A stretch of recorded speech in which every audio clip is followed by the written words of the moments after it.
The Christian community is being eaten away by the cancer of fear, of irrelevance, of the preoccupation with what people think about us.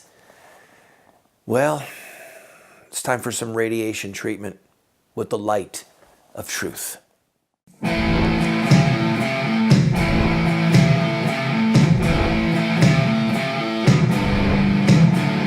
Those who forsake the law praise the wicked. Those who uphold the law resist them. Welcome to the Voice of Resistance.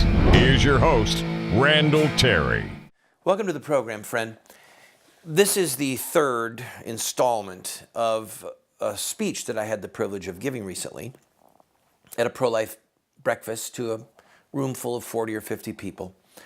And we decided we'd take our good camera and our good microphone, and then we would spruce it up with some pictures. So I hope that if you've been watching it, that you've enjoyed it. If you have not seen the entire series, it is online.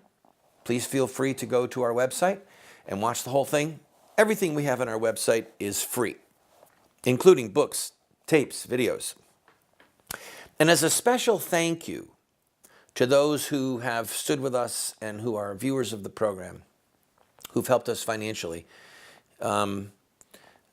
we've made literally all of our books, tapes, videos available as PDFs.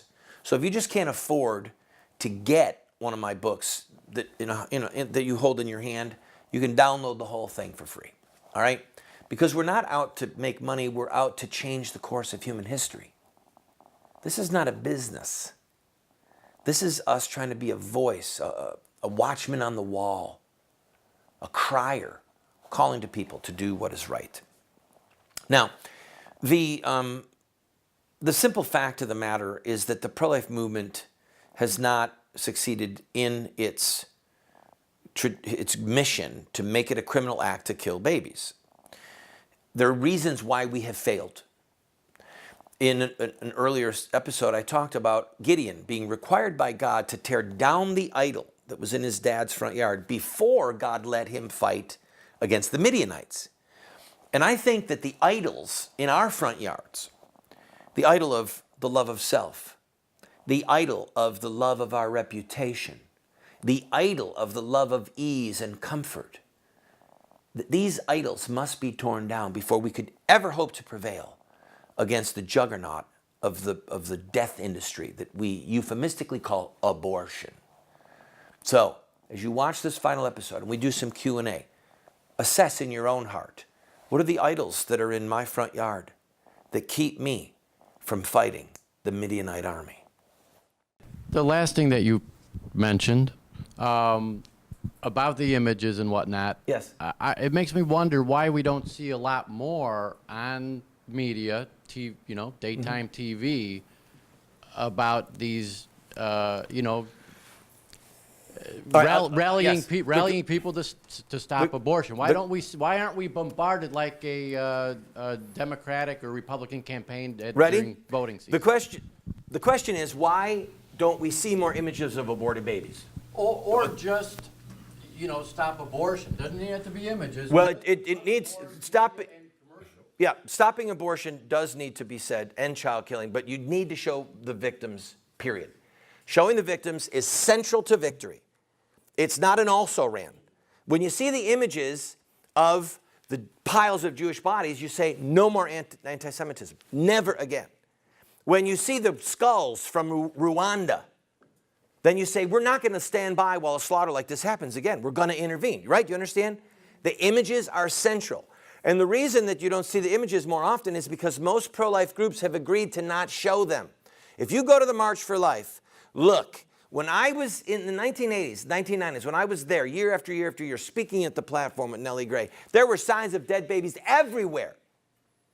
Now, almost none. But worse is that we have the mechanism before us to get the images on TV. And it's by running for federal office. If you want to show pictures of dead babies, you talk to me. I will show you how to run for federal office, because federal law requires that TV stations who have a federal license must run the ads of federal candidates. Not state candidates, not local candidates, federal candidates. So when I ran against Obama in 2012 in the Democratic primary in Oklahoma, say, which I did, I beat him in 14 counties. Wow. I beat a sitting president in 14 counties in a primary. I won 6 or 7 delegates. They changed the rules and stole them from me, which we knew they would. They're honest thieves. So that was right. Thank you, Michael, for that obligatory laughter. But I think I got that. So they changed the rules. But how did I do it? I showed ads. I raised money and showed television ads all over the state of Oklahoma showing dead babies, saying, if you vote for this man, you are a part of these dead children. Another question. Randall, I agree that we should criminalize abortion, but how do we do that? How do we criminalize abortion? You use legislatures like North or South Dakota or Arizona. You go to states where you could pass a law that truly outlaws child killing. And then you tell National Right to Life to go to the hot place when they try and undermine what you're doing. And you just, because National Right to Life, by the way, is the biggest collaborator in the country. I don't have time to go over the history with you, but they are collaborators with the child killing. They have undermined every effort to criminalize child killing.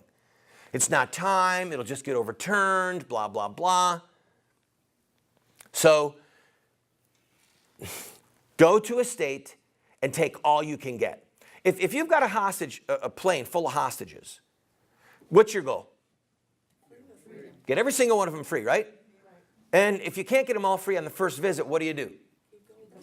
You keep going back and you say, would you give us the infirmed, please, and the elderly? Let's just start with that. And you get what you can get. But you always say publicly, our goal is to get every hostage. That's where you can have the dialogue, at least with incrementalism, is to say our goal is to criminalize child killing. These people go, well, we want to regulate the abortion clinics for safety for women's health. What bull crap. Just be honest. I don't want a well-regulated concentration camp or a well-regulated slave auction, right? Say, we want these places regulated because we want to put them out of business because they're murdering babies. And we intend to criminalize everything that they're doing. But in the meantime, the best we can do is get them regulated and get them out of business. Stop the shenanigans. Someone almost clapped. Thank you. Thank you very much. Next question. You can't ask. You're too young. Plus, you're my son. I'll let you in a minute. Go ahead. Of all the counties in the state of Tennessee, Shelby County, where Memphis is located, has the largest amount of abortions. What is so frustrating is that there, as far as I know, nothing said from the pulpit about abortions in the black churches. How do we solve that problem? The question is, we have more dead babies here in this county than any place in the state, and virtually all of the African-American pulpits are silent regarding the murder of children in their own community. Well, and how do we deal with it? You say the truth.